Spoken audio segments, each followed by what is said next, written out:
তাকের স্পন্টা হেলমেট সবগুলাকে বুড়ি আঙ্গুল দেখানোর জন্য প্রস্তুত আছেন?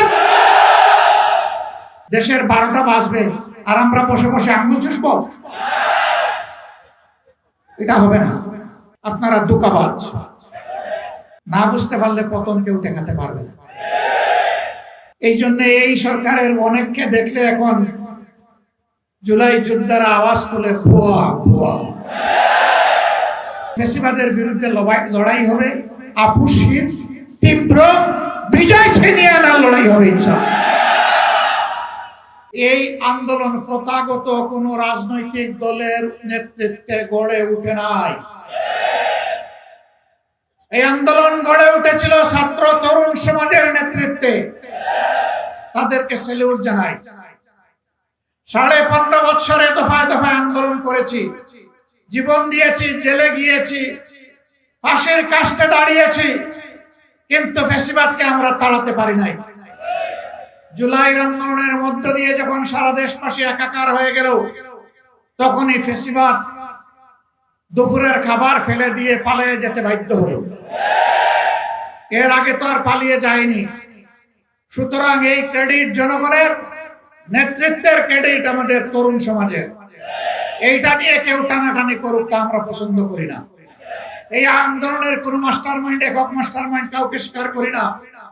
এই আন্দোলনের মাস্টার মাইন্ড 18 কোটি নির্যাতিত মানুষ। সংগ্রামী বন্ধুগণ, অনেকেই ক্রেডিট দাবি করছেন, কখনো মাস্টার মাইন্ড, কখনো আবার জুলাই শহীদদেরকে ভাগ বাটোয়ারা করছেন। আমি এগুলো নিন্দা জানাই। শহীদদেরকে নিয়ে রাজনৈতিক রং দেওয়ার চেষ্টা করবেন না। যদি রাজনৈতিক দলের ডাকে সাড়া দেওয়ার হতো, তারা আগেই দিত। তারা আগে সাড়া দেয় নাই। জীবন দেওয়ার জন্য রাস্তায় নেমেছিল তরুণদের ডাকে।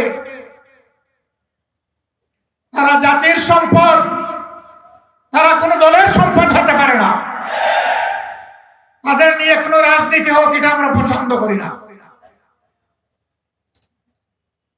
আহত পঙ্গু হয়ে যারা এখনো কাতরাচ্ছে, শরীরে অসংখ্য বুলেট পিলেট নিয়ে রাতে একটুখানি ঘুমাতে পারে না, স্বাভাবিক জীবনযাপন করতে পারে না, চলাফেরা করতে পারে না, এখনো এলিজাবেথের সেই মেটালিক কেস নিয়ে তাদেরকে হাঁটতে হয়, এখনো ব্যাংককের হাসপাতালে বিছানায় পড়ে আছে, এখনো ঘরে ঘরে সেই পঙ্গু যোদ্ধারা কাতরাচ্ছে।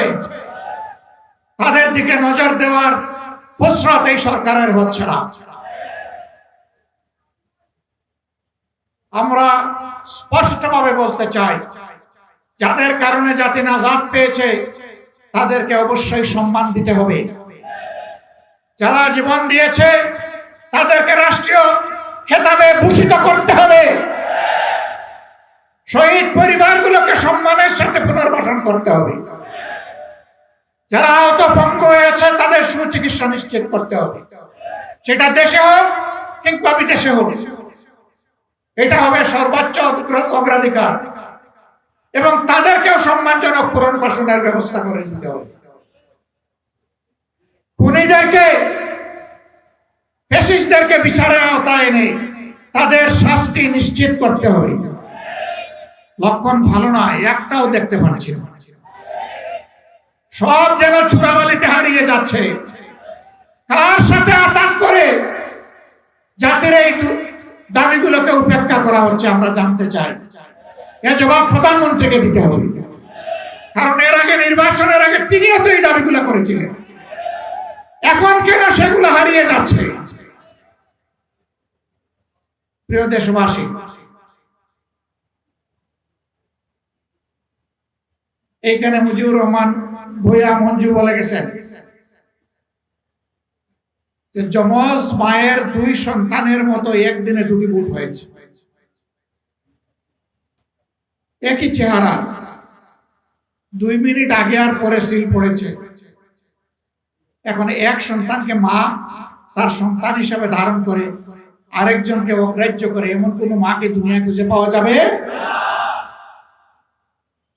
তাহলে এখন যারা ক্ষমতায় আছেন তারা এই আচরণ করছেন কেন? এটা জাতির সাথে সুস্পষ্টভাবে প্রতারণা, এবং তারা সংসদে দাঁড়িয়ে এটা স্বীকার করে নিয়েছে। স্বীকার করে নেওয়ার জন্য ধন্যবাদ। মনে রাখবেন, এই স্বীকারোক্তির মাধ্যমে আপনারা প্রতারক হিসাবে জাতির সামনে নিজেদের নাম রেজিস্ট্রেশন করে নিয়েছে। আপনারা ধোঁকাবাজ। এই জন্য এই সরকারের অনেককে দেখলে এখন জুলাই যোদ্ধারা আওয়াজ তুলে ভুয়া ভুয়া। এটা জাতির জন্য লজ্জা। ফ্যাসিবাদী আমলে আপনারাও মজলুম ছিলেন। ফ্যাসিবাদীরা যে সমস্ত জুলুম করেছে, অপকর্ম করেছে, এই 5 মাসে আপনারা সবগুলার রেপ্লিকা, ফটোকপি আপনারা আমাদেরকে দেখিয়ে দিয়েছেন। ফ্যাসিবাদী আচরণ করবেন, আর জনগণ ফ্যাসিবাদী বললে আপনারা আবার রাগ করবেন। একটা রিলস মাঝে মাঝে দেখা যায়, কি রাগ করলেন শোনা।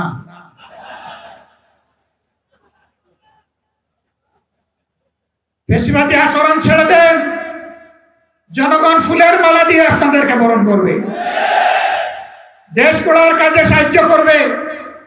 এ দেশ আমাদের সকলের, দেশকে আমরা ভালোবাসি, কিন্তু আল্লাহর কসম খেয়ে বলছি, বাংলার জমিনে কোনো ফ্যাসিবাদকে আমরা সহ্য করব না।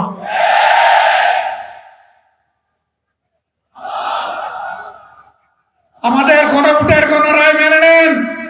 70 ভাগ মানুষের রায়কে অপমান করবেন না, অপমান করে বাঁচার পথ খুঁজে পাবেন না। জনগণের রায়কে যারাই অপমান করেছে, তাদেরকে অপমানজনকভাবে পালাতে হয়েছে।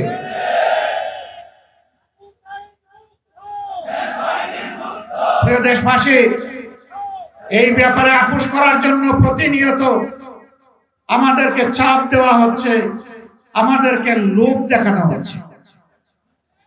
আমরা পরিষ্কারভাবে দেশবাসীকে সাক্ষী রেখে বলতে চাই, আপনাদের গণভোটের গণরায়ের পাহারাদারি আমরা করব ইনশাআল্লাহ। এবং এই দাবি মহান আল্লাহর সাহায্য নিয়ে বিইজনিল্লাহ আমরা আদায় করে ছাড়বো ইনশাআল্লাহ। এই দাবি আমরা পরিত্যক্ত ঘোষণা করব না, কোনো কিছুর বিনিময়ে না, জীবনের বিনিময়ে হলেও এই দাবি আদায় হবে ইনশাআল্লাহ। আপনারা ঐক্যবদ্ধ আছেন? থাকবেন? লড়তে রাজি আছেন? দাকির স্পন্টা হেলমেট সবগুলাকে বুড়ি আঙ্গুল দেখানোর জন্য প্রস্তুত আছেন?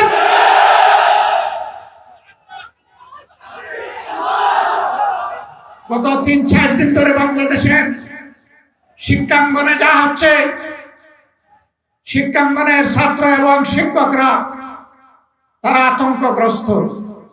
সেই গণরুম, গেস্ট রুম, সেই ফ্যাসিবাদ আবার নতুন অ্যাপ্রন গায়ে দিয়ে চলে আসছে।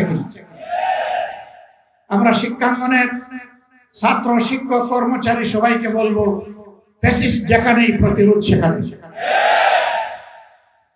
ছাড় দেওয়া হবে না, ছাড় আপনারা দিবেন না। হ্যাঁ, পাপ বালিক হইতে একটু সময় লাগে, কিন্তু বালিক হওয়ার পরে ওই গাছের বৃন্ত থেকে ওটা পচে গিয়ে পড়ে যায়। পাপ পাপে পছন্দ ধরেছে এখন।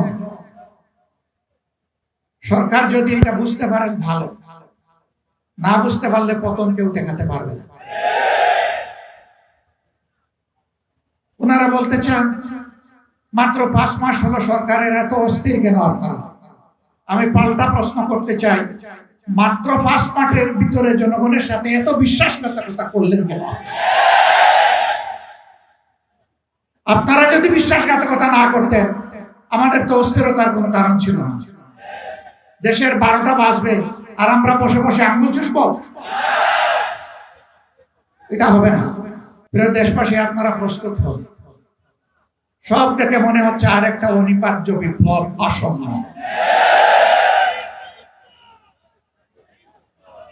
এই বিপ্লবের জন্য আমি আপনাদের সবাইকে প্রস্তুতি নিতে আহ্বান জানাচ্ছি। এখানে আমরা যারা বসেছি, অনেকে বয়স্ক, অনেকে তরুণ। বিপ্লবের ক্ষেত্রে বিপ্লব কোনো বয়স মানে না। যেমন 24শে জুলাই আবাল বৃদ্ধ বনিতা 10 মাসের শিশু থেকে 90 বছরের বৃদ্ধ সবাই ছিল রাজপথে। আগামীতেও বয়স বিপ্লবকে সঙ্গ দিয়েই সামনে এগিয়ে যাবে ইনশাআল্লাহ। সেদিন সবাই হবে তরুণ, সবাই হবে যুবক, এবং ফ্যাসিবাদের বিরুদ্ধে লড়াই হবে আপুসহীন, তীব্র, বিজয় ছিনিয়ে আনার লড়াই হবে ইনশাআল্লাহ। জেল জুলুমের ভয় দেখাবেন না। আল্লাহর মেহেরবানিতে এগুলোকে কোনো পাত্তাই দেই না।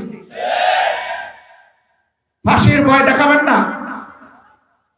ফাঁসির রশি যদি জাতির মুক্তির জন্য প্রয়োজন হয়, ফুলের মালা হিসাবে কবুল করে দেন। ফাঁসির তক্তার উপর দাঁড়িয়ে বুক কাঁপবে না, ঠোঁট কাঁপবে না, বিজয়ের জয়ধ্বনি শুনিয়ে যাব ইনশাআল্লাহ। সম্মানিত বন্ধুগণ, গ্যাসের দাম কখন বাড়ানো হয়? বাড়ানোর আগে গ্যাস কমায় দেওয়া হয়। সমাজে সংকট সৃষ্টি করা হয়, জনগণ অতিষ্ঠ হয়ে উঠে। এই ফাঁকে গ্যাসের দাম বাড়াইয়া বলে, জনগণ বলে যাক বাবা, দাম বাড়লে পাইয়া তো বেশি। এটা ফ্যাসিবাদী প্র্যাকটিস। যদি দাম বাড়ানোর আগে সংকট সৃষ্টি হয়, আর সংকট সৃষ্টি হওয়ার কারণে যদি দাম বাড়ার পরে আবার সংকট দূর হয়ে যায়, তাহলে দাম না বাড়াইয়া সংকট দূর হয় না কেন? এটা জনগণের সাথে ধোঁকা, প্রতারণা। অতীতে যারা জনগণের সম্পদ লুণ্ঠন করেছে, চুরি করেছে, ডাকাতি করেছে, এখন সরকারি দলের দ্বিতীয় ব্যক্তি বলেছেন সেই চুরি ডাকাতি অপরাধের প্রবৃদ্ধি হয়েছে, কোনো পরিবর্তন হয় নাই। এটা আরেকটা রাজসাক্ষী, স্বীকারোক্তিমূলক জবানবন্দি 164 ধারা। ওনারা সংবিধান বলেন তো, এই জন্য একটু সংবিধান বললাম। আসুন আমরা প্রতিজ্ঞা করি, জনগণের দুর্ভোগ যেখানে, সন্ত্রাস যেখানে, ফ্যাসিবাদ যেখানে, জনগণের অধিকার হরণ যেখানে, সেখানেই আমরা অগ্নিগিরি হয়ে জ্বলে উঠব ইনশাআল্লাহ। কোনো বাধা মানব না, কোনো বাধা মানব না ইনশাআল্লাহ, কোনো বাধা মানব না। আমাদের বিশ্বাস মহান আল্লাহ তাআলার উপরে। জমিনের কোনো শক্তিকে আমরা পরোয়া করি না। কোন আধিপত্যবাদের কাছে বাংলাদেশ আর মাথা নত করবে না। কোন শাসক গোষ্ঠী যদি মাথা নত করে, জনগণ তাদেরকে সমুচিত শিক্ষা দেবে। এগিয়ে যাক প্রিয় বাংলাদেশ, একটা নিষ্কলুষ, ফ্যাসিবাদ মুক্ত, মানবিক, ন্যায় এবং ইনসাফের ভিত্তির উপর একটি সম্মানের বাংলাদেশ, মাথা উঁচু করে দাঁড়ানো বাংলাদেশ দেখতে চায়। এ লড়াই চলবে ততক্ষণ পর্যন্ত, যতক্ষণ পর্যন্ত এই প্রত্যাশা আমাদের পূরণ না হয়। সবাইকে ধন্যবাদ।